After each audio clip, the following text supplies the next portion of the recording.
Mr. Chuck and Gordon Medlock, this is Brian here at the Golf Academy, and I wanted to go over your videos here, and I decided to do them side by side since you guys are so similar in some of the swing characteristics that you have. So first I want you to note posture. We talked a little bit about this, but we see a little bit of a C-shape curvature with the posture here on both of you, particularly in the upper back, so we worked on a pelvic tilt. Trying to flatten your posture so that we can increase the amount of rotation in both your pelvis and your shoulder rotation, your thoracic rotation. So we're going to talk a little bit about trying to fix your posture. I'm going to send you some drills and stuff like that that will immediately start after this video. So this video will point out the swing characteristics, and then again the drills and stuff should start immediately after some of the things that we went over when you guys were here. The next swing characteristic is the over-the-top move. So we're going to draw a line on the shaft of the golf club, put both of your swings into motion. When your upper left arm is parallel with the ground, we're going to draw another line on that shaft at that moment in time. Now the space in between those two lines is referred to as your slot. And we'd like to see that the club returns on the downswing inside that slot. And we see we've got one over the top a little bit here for Gordon, and Chuck here on the right. Both of those are coming over above the original slot, so our approach to the ball becomes a little bit steep. But not all players continue to swing over the top from this point, so we take it to our impact position. And at impact we'll draw another line on the shaft, and this is referred to as your impact plane line. And if we rewind the swing, we see that the club travels from the outside to on the impact plane line to the inside, here for Gordon on the left. And Chuck again here is the outside on the plane line and to the left. So it's an outside to inside swing path cutting across the ball, swinging from right to left as you swing through the golf ball. Okay, so that's where we would define that term as being over the top. Looking a little bit here on the follow-through, if we see that left elbow first before the golf club, that's our chicken wing. And we see some left elbow action there on both of you guys, so a little bit of a chicken wing there. We'd like to see the golf club first, right, and see that your left forearm supinates so that you roll the club over through impact, that we see the club first, the hands, and then the elbow. Okay. The other thing we're going to look at is going to be from the other angle, so we're going to pull in some different swings here. But I think what I'll do actually, rather than do that, I'm just going to send you some drills and exercises just concentrating on these two types of characteristics right here. That's our C-shaped posture and our over-the-top movement. And we'll work on the other swing characteristics. I'll do another video with additional drills that I'll send to you as well. So just focusing on two here, posture and over-the-top. Hello, this is Brian Natzel, your PGA Director of Instruction here for the Golf Academy at Swan Lake Resort. Here I have a drill that is designed to help you stop from coming over the top. And in fact, it's really not a drill at all. It's a fabulous training aid that you can get there out on the market. I know that Jack Nicklaus made one of these for quite a few years. This one is made by Skills Golf. Essentially, it's a foam insert that's sitting on a pole that's hovering above the golf ball. And the whole idea is to try to get to that golf ball without touching the foam. So if you're one of those players that has a swing characteristic that likes to come over the top, or you're steep on the golf ball, or you swing outside in, what exactly is that? I'm going to show you that first. So here you have myself setting up in my address position. If I draw a line on the shaft of the golf club at this point in the swing, let's hit play. I'm going to go into my backswing. Okay. Now when I reach the point where my left humerus, my upper arm, is parallel with the ground, I'm going to draw another line to represent the angle of the shaft. Now the distance between these two lines, that space in there, is what we refer to as the slot. Now, on the downward blow to the golf ball, what we'd like to see is that a player is able to get the golf club back into that slot. But if you have a tendency to start downward and the club is actually moved above, hence the term over the top, we get a shaft angle that's over the top of the original two. Now this has to force ourselves to make a steeper downward blow on the golf ball, and which also forces us to swing outside of the golf ball to inside of the golf ball, and therefore you'll hit that foam on this training aid. Well, if you run into that foam, you'll have a hard time getting to the golf ball. Okay, it moves out of the way. And you can't break this thing. We've hit it several times and it's still kicking. So now we're going to show you the right way. Move this back into position. Get set up in the address position. There's my over the top move.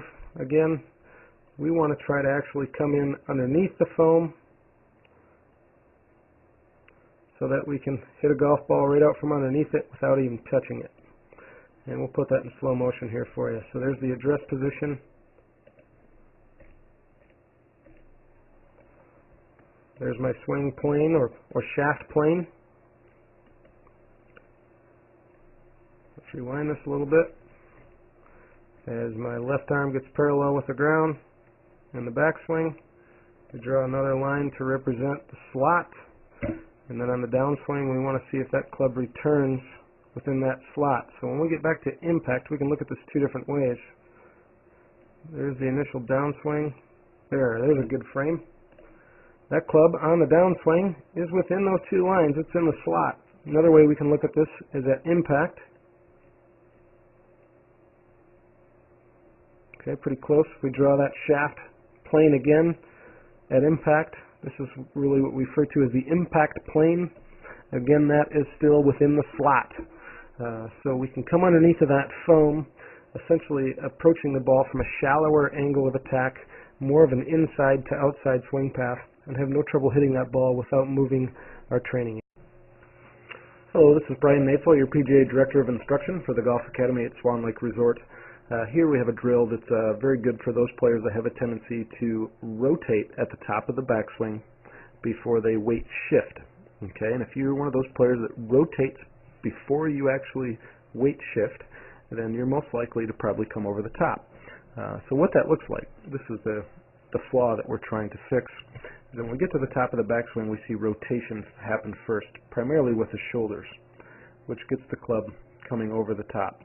So and I'll show you what over the top is here as well. Let's rewind you just a bit. Get myself into the address position.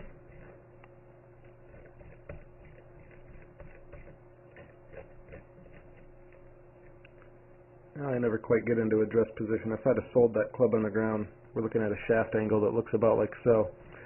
And as I take my backswing, my left arm becomes parallel with the ground. We want to try to measure again that shaft angle. Now the space in between those two lines is what is referred to as the slot. On the downswing, the club must return within that slot. If you're one of those players that rotates over the top or turns first before a weight shift, then we tend to see the club get over the top. Now that shaft angle, wrong tool. Now that shaft angle is steep. This is a really big exaggeration of over the top.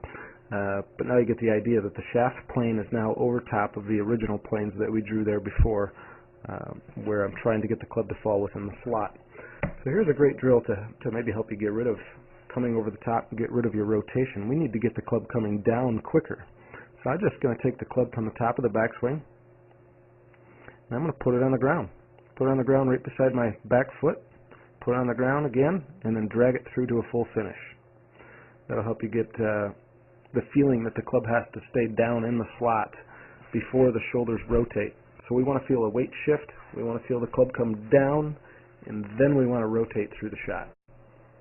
Hi, this is Brian Natzel, your PGA Director of Instruction here at the Golf Academy at Swan Lake Resort. If you're one of those players that has a tendency with a driver to hit down on the ball too steeply, or have a negative angle of descent, if you've ever been on a launch monitor such as TrackMan, it's one of those things that we can test. Now, believe it or not, the LPGA is better at this than the men, but the average on the LPGA Tour coming into the ball is a positive increase, or the club is traveling in an upwards direction as it comes into impact on an average of 3 degrees, meaning that they're hitting up on the ball. So any of those players that have maybe a tendency to swing from outside in or across the ball, slice the ball, have a tendency to hit one of those golf balls off the top of the driver, off the crown, up on the paint rather than on the club face itself, which actually will give you a popped up ball flight if you have a tendency to pop a driver up once in a while. Or maybe it just spins too much, and maybe you're hitting a drive out there that looks like it's flying really well in the air, and then when it lands on the ground, you're not getting any roll. So what we want to try to do is produce a positive angle of attack, hit this golf ball on the upswing. This drill is called the drag and miss drill. Fantastic drill to help you produce that positive angle of attack, and may also help you bring the club from the inside outside on a swing to help you produce more of a draw shot shape. So what I'm going to do is take my normal address here. I'm going to put the club down here beside my right foot. I'm going to lean into my left foot, put a flex in the shaft, and then swing and try to miss that golf ball. Try to swing right over the top of it. Put that club behind my foot there, lean into my left side, put a bend in the shaft, drag it in slowly, and then try to swing right over top of that golf ball. So drag and miss. Hello, this is Brian Natzel, your PGA Director of Instruction here at the Golf Academy at Swan Lake Resort. What we're looking at here is a pelvic tilt. When we think about posture, and 9 out of 10 players that come to the Golf Academy here at Swan Lake Resort have some postural issues. And what we find is that there are 3 categories of posture. One is a C-shaped posture, the other is an S-shaped posture, and the last being neutral posture or flat back, which is ideally what we want to get most players into.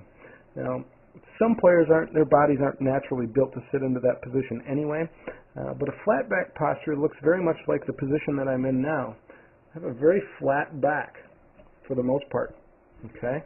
Now, if we go into pelvic tilts, which is a posterior and anterior tilt, we're going to show you how this posture changes. There's posterior tilt.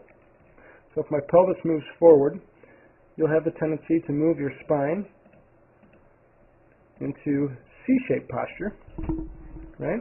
So posterior tilt with the pelvis. If we anterior tilt your pelvis, then we will move your posture into S-shape. So I think you can kind of see those 3 different postures right there. We have our flat back in the middle, we've got our C-shape, and now we have our S-shape. And essentially what I'm doing there is I'm turning my belt buckle either up or down through a pelvic tilt to try to find as neutral posture as I possibly can. Neutral is ideal. Neutral is going to allow you to rotate both your pelvis, your spine, and your shoulders the optimum amount that we're looking for in a golf swing. Hello, this is Brian Natzel, your PGA Director of Instruction here at the Golf Academy at Swan Lake Resort. This is a posture drill called the hip hinge that we work on trying to improve a player's posture. I would say 9 out of 10 Golf Academy students that we work with have posture issues. And it's really difficult to improve the mechanics of a golf swing around bad posture. Essentially, the spine has to rotate, right? It has to rotate around your thoracic vertebrae, and it has to rotate around your pelvis as well. And of course, the pelvis creates some of its own rotation as well. So in order to make that rotation all line up and generate any kind of consistency in the golf swing, and allowing a player to be able to swing a club on plane so that they're not wobbling all over and having to constantly make adjustments with some other body part to make up for their poor posture. So this is a great way to find out what really good posture looks like. And what we're going to do here is we're going to do some pelvic tilts. We're going to do a posterior and anterior pelvic tilt. But first I'm going to show you what C-shaped posture looks like. Very rounded back. And this is S-shaped posture. Let's just rewind those back here a little bit just so you get a perspective of why we call them what they are. C-shaped posture, my back really represents, if you can kind of see, the letter C. So there's our C-shaped posture. Okay. S-shaped posture very much goes into the opposite approach. Now I've got a little roundness in my upper body, but a very curved lumbar vertebrae, and back up towards my tailbone. And you can kind of see a little bit there the letter S. Neither one of those postures is good. We want to get you into what we would call neutral posture, which is what we also refer to as a flat back posture, as much as possible. Either sitting in C shape or an S-shaped posture will severely restrict the amount of rotation that your spine can take. So this is the hip hinge, and this will help you find the proper way to get over the golf ball, specifically for those folks that really have a tendency to bend over the golf ball in C-shaped posture or slouch posture. Put a golf club on your hip joints. Stand tall with flat back as best you can and push your hip backwards. And then just squat into your knees a little bit. Now, right there we've gotten into a much flatter back position in our posture than where we were before. Another way to do this is to put the golf club behind your back. You want to feel the shaft on your tailbone. Also feel the shaft hit your back in between your shoulder blades, and then again at the back of your head. And as we go into these different postures, there's our C shape. We see the club moves away from us. We go into S shape. Now I've got all that space back there behind in my lower vertebrae. I want to try to flatten that out as much as possible. Now you change your posture by adjusting both your pelvis and your back. We'll have some more drills on posture in a little bit. Hello, this is Brian Natzel, your PGA Director of Instruction here for the Golf Academy at Swan Lake Resort. If you're one of those players that has trouble with a kinetic sequence or has trouble utilizing the body in order to effectively create power in the golf swing through the use of your core, then the power chord drill might be for you. Another thing that this drill can help with is posture issues, whether C-shaped posture or S-shaped posture. It certainly could help with a reverse spine angle up at the top of the golf swing. So I'll kind of take you through some of those different swing characteristics and what we're looking for and how this drill might be able to help. So essentially what I'm going to do here is get into golf posture. I'm going to put one fist on my sternum and one fist on my belt buckle, and I want you to notice the space between the two. Okay? So even in the address position, that the space between my two hands as they stay asphyxiated to my body. As I rotate into the backswing, I'm looking for that space between my hands to stay the same. If they have, then I've created a very good neutral rotation. If the hands get closer together, if I, in a sense, do an ab crunch or go into C-shaped posture at this point in time, then I've gotten myself out of posture. We do see some students actually do this. Now the other way to do it is we see a lot of students actually do it the opposite way. Their fists actually get further apart and they go into a reverse spine angle where they lean in towards their target with their upper body up at the top of the golf swing. This is the number one reason why players will have lower back pain in a golf swing. We want to get our position so as we get those fists back together. Here's our power chord. Now as we start to transition into the downswing, what we want to see is that that space remains the same as we turn into the downswing, but as we follow through creating the power, we want to feel that we plug that extension cord together. Let's rewind that a little bit back here. So our space is going to stay the same. We're going to shift our weight, and rotate into the follow through, and now plug the extension cord together. When you plug the extension cord together, I want you to notice three muscle groups that are really doing a lot of the work here. Okay? Rewind this just a touch. You're going to see my left quad really start to extend. I'm going to contract my left quad. And as my pelvis rotates to a posterior movement, as I plug those extension cords together, I'm also using my abs, contracting my abs, doing a crunch, but also squeezing the glutes at the same time. So you have three muscle groups right there that are doing all of the work. Okay, you have an extension in the quadricep of the left leg, a little bit in the right leg as well. You're contracting your abdominal muscles and also contracting your glutes at the same time. And the glutes are the king of the golf swing. But these three muscle groups really work in relationship to help you create rotary power. So the power chord drill is an excellent one to work on sequencing, working on muscle groups, working on your core, to help you hit the ball a little bit